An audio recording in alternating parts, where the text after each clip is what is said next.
Shalom Limitless. Gimana kabarnya teman-teman? Semuanya semoga dalam keadaan yang luar biasa ya. Puji Tuhan, hari ini kita boleh sama-sama datang kepada Tuhan lewat ibadah streaming kita. Jadi teman-teman yuk kita siapkan diri kita mau berikan yang terbaik buat Tuhan. Sebelum kita mulai, sama-sama kita mau tundukkan kepala, tundukkan hati, kita mau berdoa bersatu bersama-sama. Haleluya. Bapa, kami bersyukur pada hari ini Tuhan, Kau berikan kami kesempatan untuk kami boleh datang menghampiri hadirat-Mu Tuhan. Kami tahu Engkau Tuhan yang setia buat setiap kami. Tidak pernah sekalipun Engkau meninggalkan kami Tuhan. Kami sungguh bersyukur punya Allah yang seperti Engkau. Biar apapun yang Tuhan boleh izinkan terjadi dalam hidup kami sampai hari ini Tuhan, tidak akan memisahkan kami dari kasih karunia-Mu atas hidup kami ya Tuhan. Dan biar pagi hari ini setiap kami boleh berikan yang terbaik buat Tuhan. Kami mau datang memuji dan menyembah-Mu Tuhan. Biar hanya Engkau yang bertahta di atas puji-pujian kami. Segala kemuliaan hanya bagi Engkau saja. Dalam nama Tuhan Yesus kami mulai ibadah kami. Haleluya. Amin. Haleluya Tuhan. Haleluya Yesus. Tiada yang dapat pisahkan ku dari terangnya kasih-Mu. Kau hadirkan ketenangan yang tak bisa dunia berikan. Kini Kau pegang hidupku dan Kau hapus kesalahanku. Berharganya pengorbanan yang memberikan keselamatan. Kau hadir di setiap langkahku.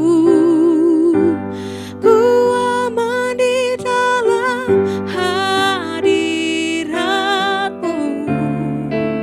Kau buktikan Engkau setia.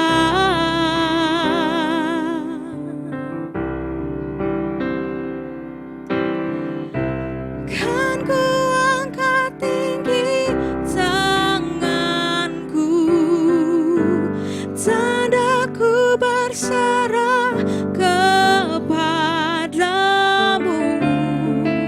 Selamanya Engkau setia. Tiada yang dapat, tiada yang dapat pisahkan ku dari terangnya kasih-Mu. Kau hadirkan ketenangan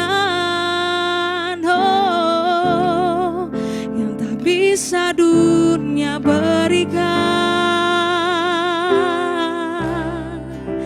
Kini Kau pegang hidupku dan Kau hapus kesalahanku. Berharganya pengorbanan yang memberikan keselamatan. Kau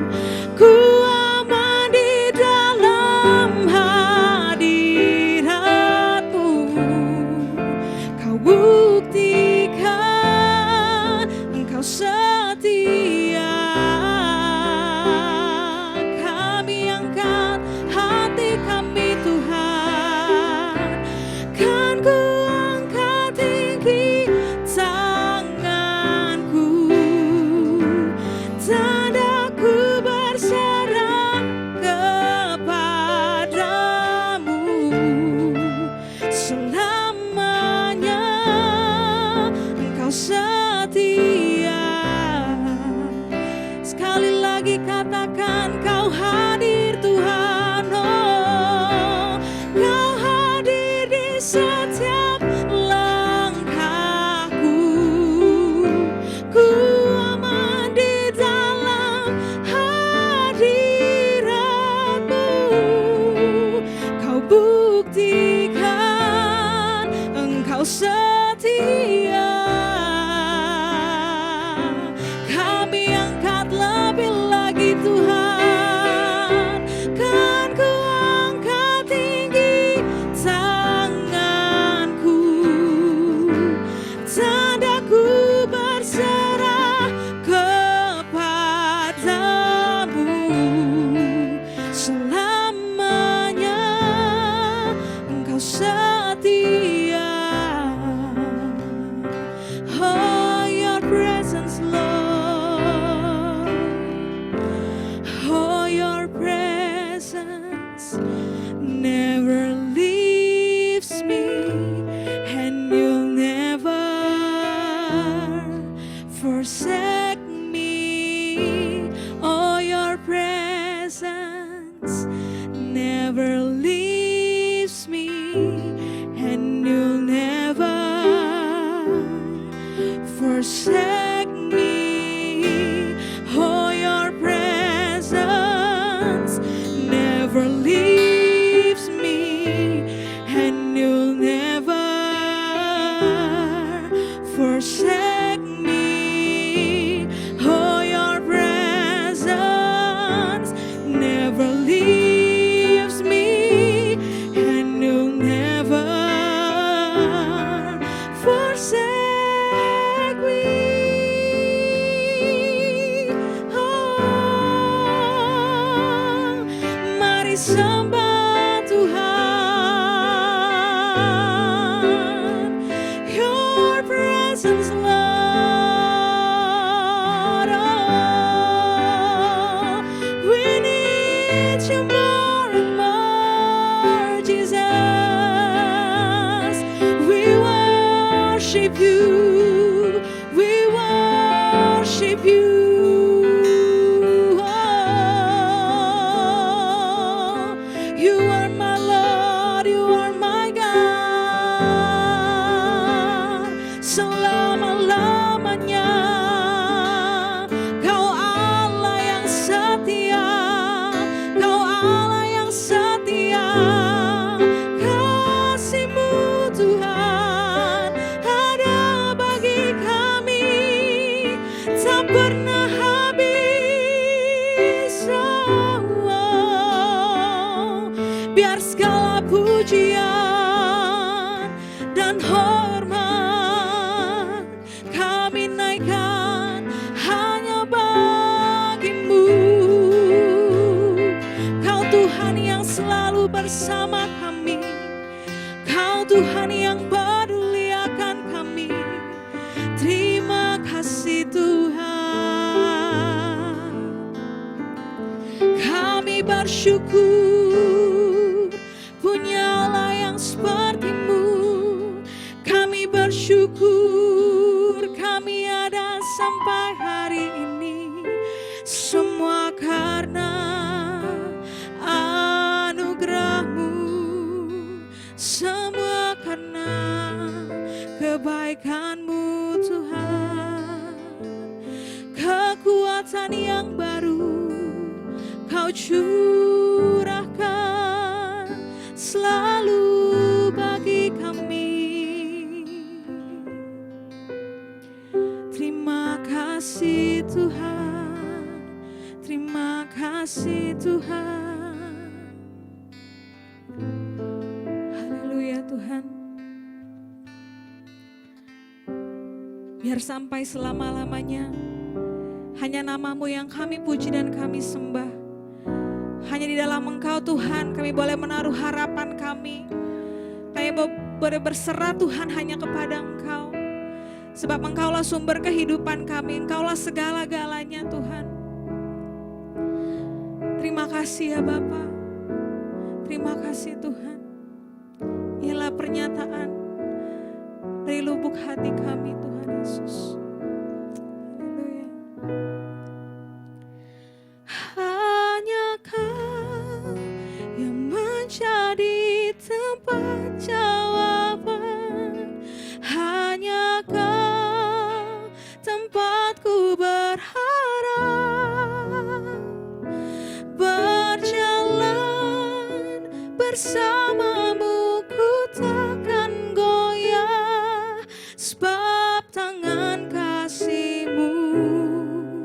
tersedia bagiku. Selamanya Kau ku cinta. Sekali lagi katakan, hanya Kau yang menjadi tempat jawaban. Hanya Kau tempatku berharap.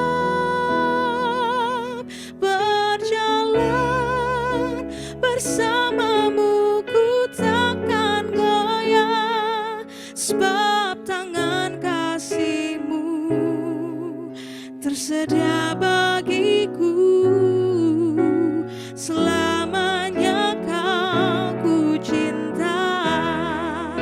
Mari semuanya teman-teman, sekali lagi kita katakan lebih lagi, hanya Kau yang menjadi tempat jawaban. Hanya Kau tempatku berharap. Berjalan bersamamu ku takkan goyah, sebab tangan kasih-Mu tersedia bagiku. Selamanya Kau ku cinta. Selamanya Kau ku cinta. Selamanya Kau ku cinta.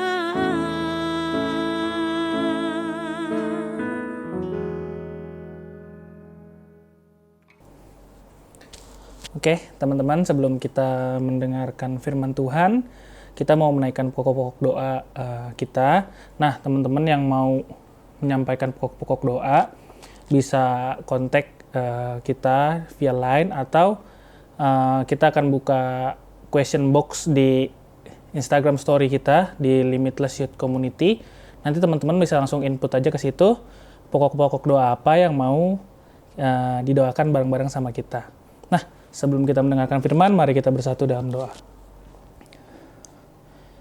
Tuhan Yesus yang baik, terima kasih Bapa atas hari-hari yang telah Kau berikan pada kami Tuhan, atas segala berkat yang telah Kau sampaikan pada kami Tuhan, yang telah Kau berikan kepada kami Tuhan, sehingga kami dapat tetap hidup di dalam Engkau Tuhan sampai saat ini ya Bapa. Terima kasih juga atas segala berkat yang Kau berikan buat kami, buat keluarga kami Tuhan, dan juga setiap kondisi yang Kau berikan kepada kami ya Bapa. Walaupun sekarang kami tidak dapat bersekutu bersama teman-teman untuk memuji memuliakan nama-Mu Tuhan di gereja, melainkan sekarang hanya bisa virtual Tuhan, tapi kami yakin dan percaya ya Bapa, kalau penyembahan kami, kalau pujian-pujian kami Tuhan sama seperti kami ada di gereja maupun tidak ya Bapa. Karena kami yakin percaya Tuhan, dimanapun kami berada kami bisa tetap memuji dan memuliakan nama-Mu ya Tuhan. Sebentar kami mau menaikkan pokok-pokok doa kami ya Bapa. Yang pertama kami mau berdoa Tuhan untuk negara kami Tuhan, Indonesia, di mana Kau boleh menempatkan kami di sini Tuhan. Kami yakin percaya Tuhan, Engkau menempatkan kami di negara kami bukan tidak ada maksud Tuhan, melainkan ada satu tujuan yang ingin Kau sampaikan ya Bapa.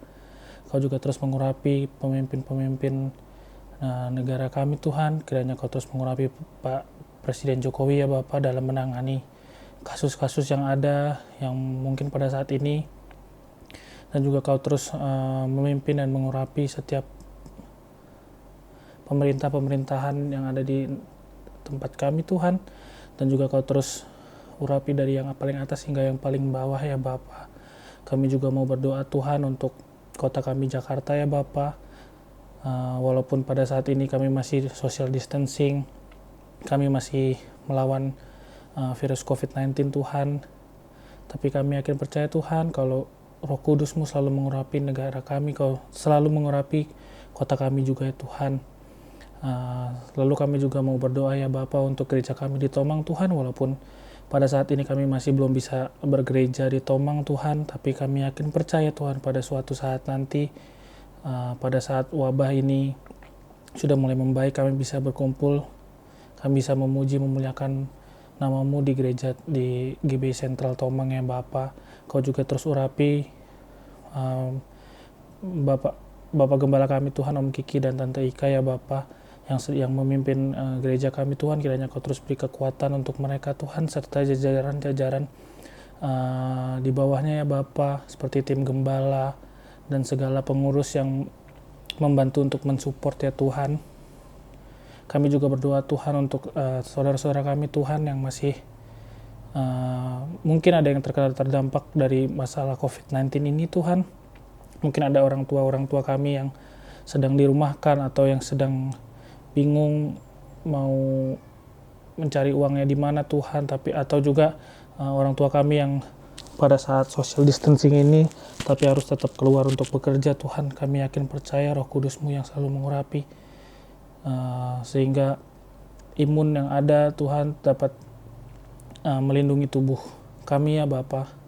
Kami juga berdoa Tuhan untuk teman-teman kami yang sekarang sedang social distancing Tuhan, yang sekolahnya di rumah, yang kuliah di rumah, atau beberapa juga yang kerja di rumah Tuhan. Kiranya Kau terus memberikan fokus untuk mereka tetap belajar sesuatu pada setiap harinya ya Tuhan.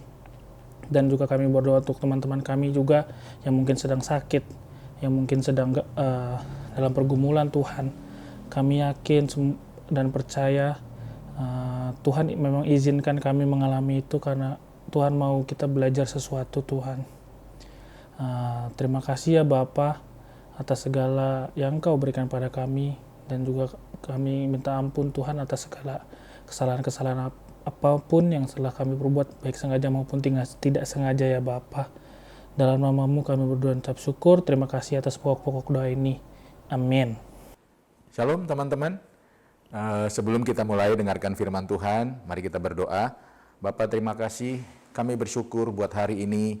Kami percaya Tuhan terus menyertai kami dalam keadaan apapun, dalam situasi apapun. Engkau Allah yang tidak pernah meninggalkan kami. Dan kalau hari ini kami boleh bersama-sama dalam ibadah youth ini Tuhan, kami percaya ada perkara-perkara dahsyat yang Tuhan siapkan buat setiap kami. Dan biar lewat kebenaran firman ini, kami makin diteguhkan, kami makin dikuatkan dalam masa stay at home ini. Tuhan terus bekerja dalam hidup kami. Urapi kami semua, urapi juga hamba-Mu, supaya setiap apa yang hamba sampaikan menjadi jawaban buat setiap kami di tempat ini. Terima kasih Tuhan. Di dalam nama Tuhan Yesus Kristus, kami sudah berdoa dan kami siap mendengarkan firman Tuhan. Semua kita yang percaya, sama-sama kita katakan, amin. Shalom semua. Saya percaya hari ini sekalipun situasi keadaan tidak menyenangkan, tapi kita tetap punya pilihan untuk jadi orang-orang yang menyenangkan. Dan percayalah, Allah kita itu Allah yang kreatif. Dia sanggup mengadakan segala sesuatu, perkara-perkara yang tidak mungkin di situasi yang tidak mungkin. Dan saya berdoa supaya lewat hari ini, ibadah pagi hari ini, sungguh-sungguh akan menguatkan setiap kita. Nah, tema kita hari ini bicara tentang kerelaan hati. Ya, kerelaan hati. Apa sih maksudnya kerelaan? Kerelaan itu kalau kita ambil bahasa umumnya adalah tanpa ragu dan bersedia. Ya, tanpa ragu dan bersedia. Dalam situasi yang seperti ini dibutuhkan orang-orang yang bersedia dan juga tidak ragu, karena ada Tuhan, karena ada Yesus yang menyertai setiap kita. Dan di Alkitab dicatat banyak orang-orang yang punya kerelaan. Maria contohnya, di Lukas 1 ayat 38 dikatakan begini, kata Maria, sesungguhnya aku ini adalah hamba Tuhan, jadilah padaku menurut perkataanmu itu, lalu malaikat itu meninggalkan dia. Perkataan yang berkata, jadilah padaku menurut perkataanmu, itu adalah bentuk sebuah kerelaan. Maria siap menerima menjadi orang nanti yang melahirkan juru selamat. Dan dia memberikan dirinya dengan rela, sekalipun kita tahu ada cemooh, ada hinaan yang akan dia terima karena dia belum menikah tapi sudah mengandung. Itu menjadi sebuah momok yang memalukan buat bangsa Israel. Ya, dan tapi Maria mengambil keputusan untuk rela karena dia tahu ada rencana Tuhan. Yesus di dalam Matius 26 juga berkata 42, Matius 26:42, lalu ia pergi untuk kedua kalinya dan berdoa, katanya, ya Bapakku, Cawan ini tidak mungkin lalu kecuali apabila aku meminumnya, jadilah kehendakmu. Kata jadilah kehendakmu itu juga bicara kerelaan. Kita butuh hati yang rela, sebab dengan orang-orang yang punya hati yang rela, berarti begini, dia bukan saja jadi orang-orang yang lemah, tapi justru orang yang punya hati yang rela, dia adalah orang-orang yang kuat, orang-orang yang hebat. Nah, kerelaan hati tanpa tindakan juga jadi fantasi. Kerelaan itu bukan hanya soal perkataan, tapi ada tindakan-tindakan yang dikerjakannya. Dan yang kedua, bahkan kita temukan bahwa karakter itu dilatih lewat kerelaan hati kita untuk menerima tanggung jawab. Pertama terhadap diri sendiri, justru disitulah karakter dibentuk. Dan saya mau ingatkan sekali lagi bahwa begini, kerelaan hati bukanlah tanda kita lemah, kerelaan hati adalah tanda kita justru kuat. Saya berdoa supaya lewat hari ini tentang kerelaan hati bisa menguatkan setiap kita. Di kondisi yang seperti ini butuh orang-orang yang punya kerelaan hati. Nah, dalam hal apa saja kita butuh kerelaan hati? Yang pertama, kita lihat firman Tuhan di Wahyu 3:19 berkata begini, barang siapa kukasihi, ia kutegur dan kuhajar. Sebab itu, relahkanlah hatimu dan bertobatlah. Relahkanlah hatimu itu berarti begini, bersedialah ya.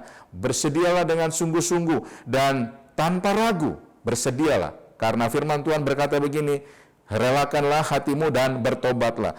Rela yang pertama adalah gini, kita rela hatinya untuk diproses. Saya berdoa supaya semua kita lewat situasi yang terjadi hari ini, kita adalah orang-orang yang siap untuk diproses. Tapi dibutuhkan sebuah hati yang rela. Nah, waktu kita diproses, percayalah itu akan membuat kita jadi orang-orang berkualitas. Orang-orang yang bersedia diproses, maka dia akan punya kualitas hidup. Kalau dia punya kualitas hidup, maka dia punya penghargaan atas hidupnya. Makanya kita hari ini butuh diproses. Dan saya mau kasih tahu, kualitas itu hanya bisa terjadi lewat sebuah proses. Nah, ada kebenaran tentang kualitas. Yang pertama, kualitas itu bicara begini, kualitas tidak pernah dibentuk secara massal. Dia edisi yang terbatas. Semua yang berkualitas tidak diciptakan dengan produksi massal. Dia biasanya dikerjakan sedikit, tapi justru hasilnya maksimal. Yang kedua, kebenaran tentang kualitas adalah begini, berkualitas artinya dihargai. Semua yang berkualitas pasti akan dihargai.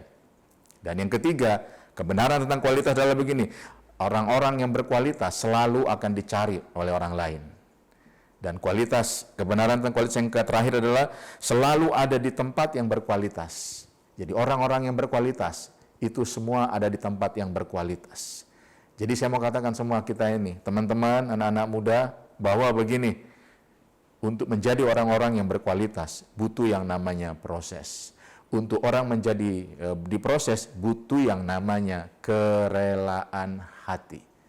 Itu sebabnya, ingat, sekali lagi saya ingatkan, kerelaan hati itu harus dibangun dalam hidup setiap kita, karena tanpa tindakan, kerelaan hati itu cuma jadi fantasi, cuma jadi mimpi.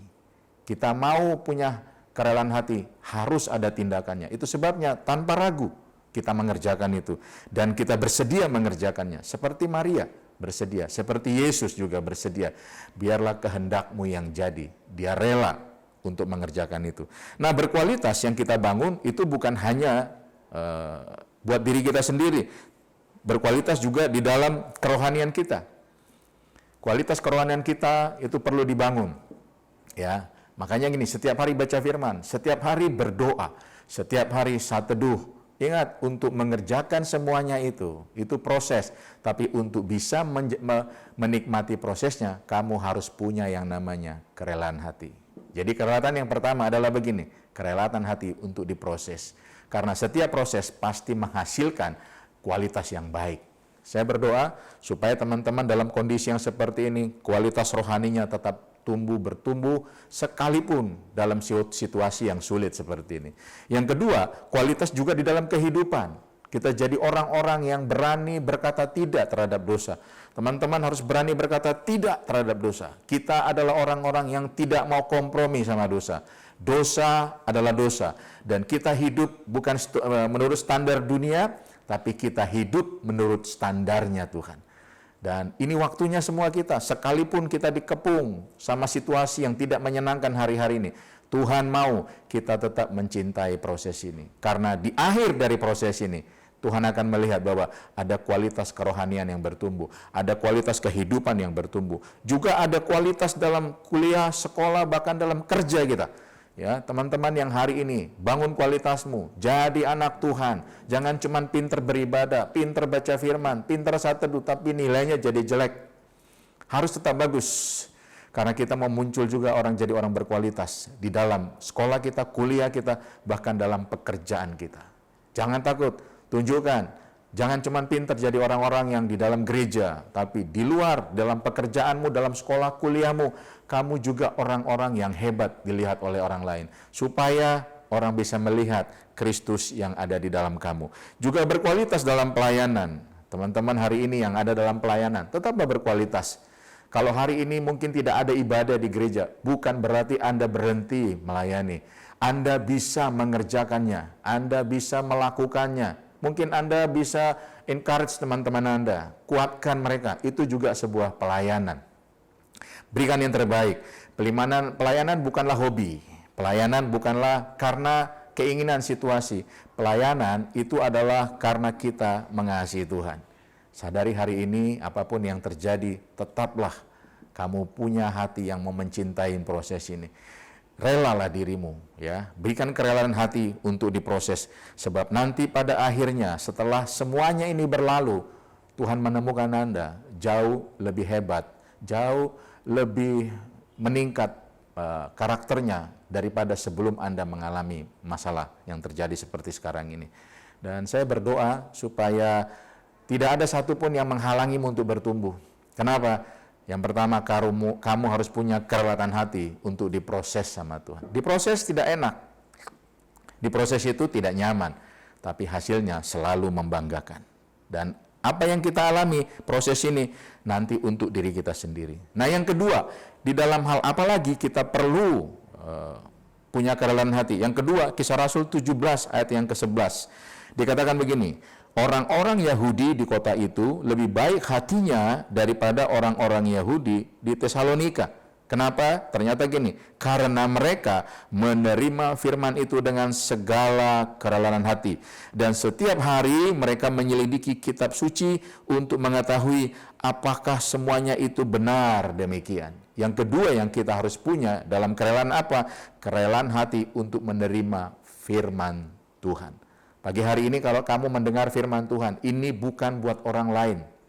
Ini bukan buat temanmu, ini bukan buat orang tuamu, ini bukan juga buat orang-orang di luar kamu. Hari ini Tuhan mau engkau yang pertama mendengarkan firman ini. Engkaulah yang menerimanya dengan rela di dalam hatimu. Karena firman itu buat dirimu. Hari ini kau dengar firman, kamu memutuskan, ini buat saya. Jangan berkata begini, waduh ini bagus, ini buat teman saya.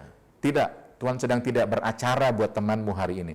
Tuhan sedang buat acara buat dirimu secara pribadi. Untuk itu, punya kerelaan hati. Gimana sih caranya kita supaya punya kerelaan hati untuk menerima firman? Jangan pernah menolak apa yang Tuhan sedang pesankan buat kamu lewat firman yang kamu dengar. Beranilah punya hati yang berkata lemah lembut, yang bilang, itu aku Tuhan. Itu aku. Waktu aku dengar firman ini, itu aku Tuhan. Ampuni aku. Kerelaan hati ditunjukkan dari begini, waktu kita dengar firman, dan firman itu sungguh menegur hati kita, sungguh menegur dosa yang kita kerjakan. Orang yang punya rela hati, dia akan cepat berkata begini, ampuni saya Tuhan, saya bertobat dari dosa ini, saya tidak mau lagi tinggal dengan dosa ini, saya mau tinggalkan dosa ini. Itulah orang-orang yang punya kerelaan hati untuk menerima firman Tuhan. Jangan jadi orang bebal, sebab orang bebal, dia pasti menolak firman. Dia tidak mau menerima firman itu buat dirinya. Makanya orang bebal itu sangat sulit untuk dibentuk oleh Tuhan. Tapi orang yang lemah lembut, artinya siap menerima teguran yang keras sekalipun. Tapi dia tahu itu untuk kebaikan buat dirinya sendiri. Terima kasih. Dan saya percaya Anda yang mendengarkan hari ini pesan ini, bukan kebetulan. Pasti Tuhan sedang berbicara kepada Anda. Firman yang kamu dengar, kalau hari ini kamu sadar ada yang ditegur dosa di dalamnya, mari relakan hatimu. Biarkan Tuhan mengerjakan lewat firman-Nya untuk mengubah hidup kamu. Sebab firman itu sanggup mengubah keadaan kita. Manusia nggak bisa mengubah kita loh, tapi yang bisa mengubah kita itu firman. Yang bisa mengubah kita itu Tuhan lewat firman-Nya. Untuk itu relakan hatimu. Jangan sembunyikan lagi dosa. Apa yang tersembunyi Tuhan tahu.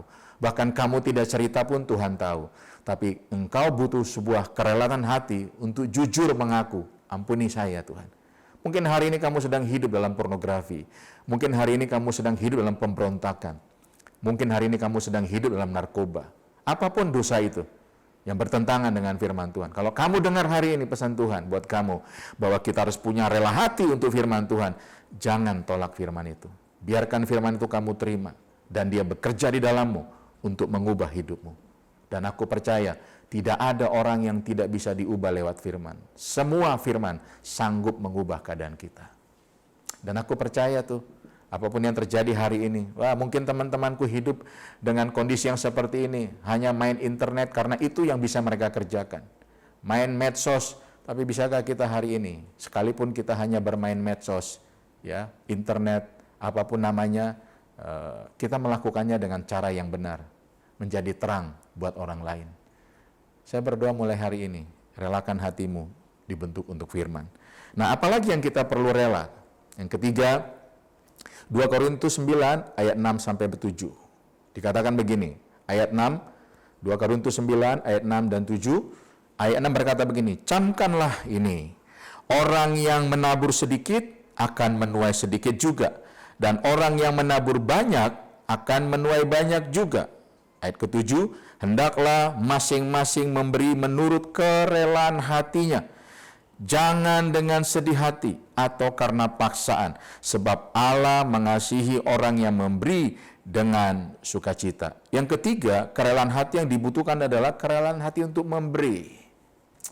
Oh Pak, hari ini kan keadaan lagi susah, kami juga makannya susah kok, ya. Bahkan untuk hidup hari-hari juga susah. Betul? Itu keadaan, itu fakta yang kita lihat hari ini. Tapi ingat, kita bukan hanya hidup oleh fakta, tapi kita hidup juga oleh kebenaran. Itu sebabnya kebenaran itu menjadi standar hidup orang percaya. Bukan kenyataan. Kenyataannya memang susah, kenyataannya memang sulit. Tapi kebenaran berkata begini, berilah, maka kamu akan diberi. Amin. Orang yang mengasihi pasti memberi. Kalau Anda berkata, saya ini mengasihi Tuhan, salah satu ekspresi orang mengasihi Tuhan, dia berani memberi.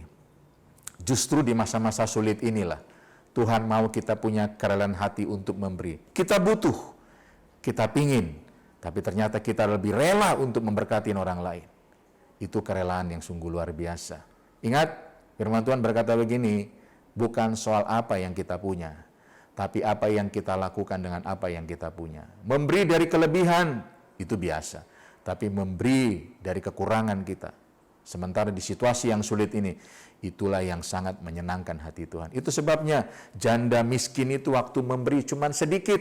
Tapi Yesus berkata begini, dia memberi lebih dari siapapun. Karena dia memberi dari kekurangannya. Dan ayat 6 itu jangan kita lupakan. Ya, ayatnya berkata begini, camkanlah ini, orang yang menabur sedikit akan menuai sedikit juga. Dan orang yang menabur banyak akan menuai banyak juga. Menabur sedikit, menuai sedikit. Menabur banyak, menuai banyak juga. Teman-teman berpikir ini soal jumlah. Bukan. Kalau ini soal jumlah yang kita tabur, berarti begini, orang kaya akan menuai lebih banyak. Ini bukan soal jumlah, tapi ini soal kualitas. Kualitas, kalau kualitas memberimu sedikit, kamu akan menerima kualitas yang sedikit. Tapi kalau kualitas memberimu banyak, maka kamu akan menuai banyak juga. Jadi bukan soal jumlah. Waktu kamu memberi, ada kualitas nggak di situ? Maksudnya begini, waktu kamu dalam kekurangan, tapi kamu memutuskan tetap untuk memberi dengan rela, itu kualitas yang hebat, itu kualitas yang banyak. Dan saya percaya, itu pasti menyenangkan hati Tuhan. Amin. Jadi bukan soal apa yang kamu punya, tapi apa yang kamu lakukan dengan yang kamu punya. Kamu punya banyak, tapi kamu memberi sedikit. Saya mau kasih tahu, orang-orang seperti ini memberi dengan kualitas yang rendah. Tapi kamu punya sedikit, tapi kamu berani memberi. Engkau, saya mau bilang, kamu adalah orang-orang yang punya kualitas yang menabur banyak. Amin. Ini bukan soal jumlah. Jangan mau ditipu. Karena banyak hari ini berkata, kalau kamu memberi banyak, kamu akan menuai banyak. Bukan soal jumlah. Kalau soal jumlah, sekali lagi saya ingatkan, berarti Tuhan itu nggak adil. Berarti Tuhan akan lebih memberkati orang kaya daripada orang miskin. Ini soal kualitas kita waktu memberi. Apakah kita memberikannya dengan rela? Atau kita memberi banyak, tapi kita bersungut-sungut. Tapi yang lebih parah, udah memberinya sedikit, tapi bersungut-sungut lagi. Mari hari ini saya mau dorong semua kita, anak-anak muda. Mungkin kamu juga masih hidup dari orang tua, belum bekerja, mungkin sebagian sudah bekerja. Ingat sekali lagi pesan saya, bukan soal berapa yang kamu kasih, tapi apakah hatimu punya kualitas kerelaan memberi seperti yang Tuhan mau. Amin. Amin. Dan saya berdoa mulai hari ini, kamu jangan takut untuk memberi. Karena setiap orang yang memberi, Tuhan juga tidak mau berhutang. Tapi kita bukan mengejar supaya diberkatinya, tapi kualitas hati yang rela itu yang kita punya. Sebab orang yang rela, saya percaya begini, dia tidak merasa apa yang dia punya itu punya dia, tapi punya Tuhan. Semakin tinggi kepercayaan Tuhan buat kita, maka semakin tinggi juga Tuhan akan mempercayakan segala sesuatu buat kita. Amin. Dan yang terakhir, dalam hal apa lagi kita harus punya kerelaan hati? Yang terakhir berkata begini, 2 Korintus 8 ayat 18 sampai 19. Ayat 18 berkata begini, bersama-sama dengan dia kami mengutus saudara kita yang terpuji di semua jemaat karena pekerjaan dalam pemberitaan Injil. Ayat 19, dan bukan itu saja, ia juga telah ditunjuk oleh jemaat untuk menemani kami dalam pelayanan kasih ini yang kami lakukan untuk kemuliaan Tuhan dan sebagai bukti kerelaan kami. Kerelaan hati yang keempat adalah begini, kerelaan hati untuk memberitakan Injil. Di situasi yang seperti ini adalah kesempatan buat kita semua untuk memberitakan Injil. Bagaimana caranya? Mungkin kamu bisa telepon teman-teman kamu yang kamu kenal, bahkan yang Tuhan taruh di hatimu. Waktu kamu berdoa, Tuhan taruh seseorang di hati kamu. Kamu angkat telepon, kamu mungkin WA dia, kasih tahu bahwa sorga itu nyata, penghakiman itu nyata. Orang-orang yang tidak sungguh-sungguh di dalam Tuhan dan tidak bertobat, dia pasti mengalami aniaya. Dia pasti ada dalam kekekalan neraka kekal. Untuk itu mari, kalau kamu sayang sama orang-orang yang Tuhan, kamu sering bermain, kamu sering ingat namanya, ini waktu yang tepat untuk hubungi mereka. Kasih tahu sama mereka bahwa neraka itu kekal, penghakiman itu ada. Jadi semua orang harus percaya sama Yesus. Tapi mulailah dari begini, sebelum engkau memberitakan tentang kebenaran, biarlah kebenaran itu juga dulu kamu kehidupin. Supaya setiap kali orang melihat engkau, orang seperti melihat Kristus. Waktu orang melihat engkau, orang mengalami Kristus. Lewat apa? Lewat pikiran, lewat perkataanmu, lewat juga perbuatanmu. Ini waktu yang baik. Tuhan mau kita punya kerelaan hati untuk memberitakan Injil. Ini kesempatan, karena kesusahan sedang mengimpit di mana-mana. Waktu orang mendengar, jangan lupa, Injil itu adalah kabar baik. Waktu orang mendengar kabar baik, mereka pasti mengalami Tuhan. Mereka pasti diselamatkan Tuhan. Doakan mereka. Kalau kamu belum bisa berbicara, doakan mereka. Kalau kamu tahu orangnya, telepon dia. Ya, kasih sesuatu. Kuatkan dia, semangatkan dia. Kasih tahu sama dia, nggak usah takut, ada Tuhan. Nggak usah takut, Tuhan pasti tolong. Nggak usah takut, Allah itu tidak akan meninggalkan kita. Dia akan bersama dengan kita selama-lamanya. Saya berdoa buat semua teman-teman hari ini yang mendengarkan khotbah ini. Ingat, ada 4 kerelaan hati yang kita harus kerjakan. Yang pertama, rela untuk diproses. Yang kedua, rela untuk menerima firman Tuhan. Jangan jadi orang bebal. Yang ketiga, rela untuk memberi. Bukan soal berapa yang kamu punya, tapi apa yang kamu lakukan dengan yang kamu punya. Dan yang terakhir, relalah untuk memberitakan Injil firman Tuhan. Terima kasih teman-teman. Saya percaya waktu yang singkat ini bukan soal lamanya, tapi firman yang kamu dengar pasti akan banyak menuntun hidupmu di tengah-tengah yang masa sulit. Tuhan memberkati. Mari kita berdoa. Bapa, terima kasih buat kebenaran firman-Mu. Kami hari ini sadar, kami harus punya kerelaan hati yang sungguh-sungguh seperti hati-Mu ya Tuhan. Kami akan hidup di masa ini yang sulit ini, dengan situasi yang belum menentu ini, kami mau punya hati yang rela Tuhan. Rela untuk diproses. Rela juga Tuhan untuk menerima firman yang buat hidup kami. Kami tidak mau jadi orang bebal. Kami rela juga untuk memberi. Kami rela juga untuk memberitakan Injil buat orang-orang di sekitar kami. Urapi kami, tolong kami, mampukan kami, supaya hati yang rela ini kami miliki dalam hidup kami. Terima kasih Tuhan. Terima kasih buat firman-Mu. Terima kasih. Matrekan semua kebenaran firman-Mu dalam hati setiap kami. Dan bukan hanya jadi pengetahuan buat hidup kami, tapi kami lakukan juga di dalam hidup kami. Terima kasih Tuhan. Dan kami percaya ada Roh Kudus yang menuntun kami. Ada Roh Kudus yang menyertai kami. Dan kemanapun kami pergi, Allah bersama dengan kami. Allah Immanuel yang selalu bersama dengan kami. Bahkan Engkau setia sampai pada kesudahan akhir zaman ini. Engkau tetap bersama-sama dengan kami. Terima kasih. Berikan kami terus Tuhan hati yang rela mengerjakan ini. Bukan karena paksa, bukan karena tuntutan. Tapi kami mau punya hati yang seperti-Mu Tuhan. Terima kasih Bapak. Terima kasih. Dan sebelum kami berpisah satu dengan yang lain, kami mau siapkan hati kami untuk terima berkat daripada Tuhan. Mari angkat tanganmu tinggi-tinggi di hadapan Tuhan. Terimalah berkat dari Allah Bapa di surga, berkat jasmani, berkat rohani yang berlimpah-limpah. Cinta kasih dari Tuhan Yesus Kristus, pertolongan penghiburan Allah Roh Kudus, menyertai kita semua mulai hari ini, bahkan sampai selama-lamanya. Semua kita yang percaya dan diberkati Tuhan, sama-sama kita katakan, amin. Tuhan memberkati semua.